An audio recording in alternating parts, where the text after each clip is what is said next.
Sabe, existem crimes que vão muito além de, sei lá, levar um bem material ou de uma agressão física.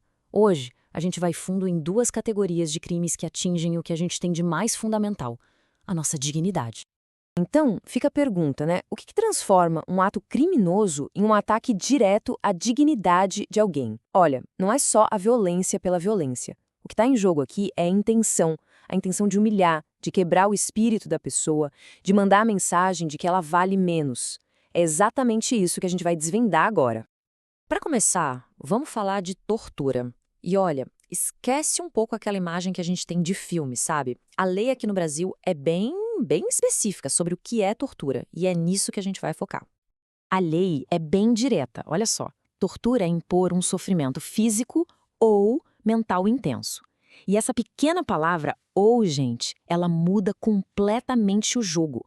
Porque ela diz que as feridas que não se veem, aquelas que marcam a mente, o psicológico, elas são levadas tão a sério quanto as marcas visíveis na pele. E aqui está o pulo do gato, sabe? Para a lei, o que caracteriza a tortura não é só o ato de agredir, é o porquê, é a finalidade. Pode ser para conseguir uma informação, uma confissão, pode ser para forçar alguém a fazer algo errado, pode ser por pura discriminação racial ou religiosa, ou até para aplicar um castigo por conta própria. É essa motivação que transforma a violência em tortura. E a tortura tem basicamente duas caras. A física, bom, essa é mais fácil de imaginar, né? Espancamento, queimadura. Mas e a psicológica? Pensa só, ameaças constantes, humilhação, deixar a pessoa isolada, sem dormir. A lei reconhece que esse tipo de sofrimento, mesmo sem deixar marca física, pode ser devastador, porque ataca a pessoa por dentro, na sua essência.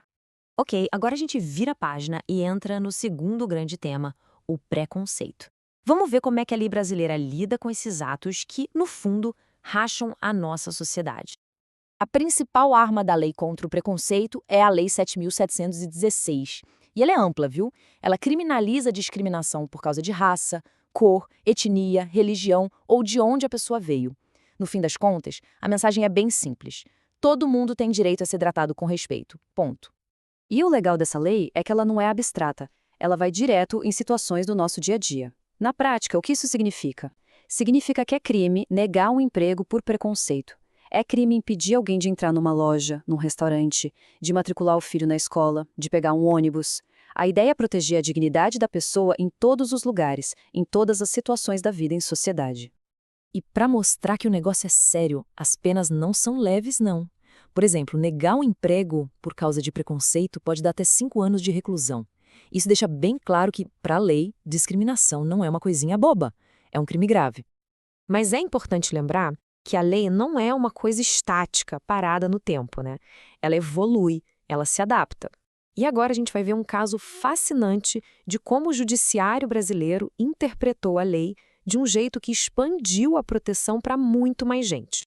E a grande questão que surgiu foi essa: será que o crime de racismo se aplica só à discriminação pela cor da pele, por características físicas, ou ele poderia ser entendido de uma forma mais ampla?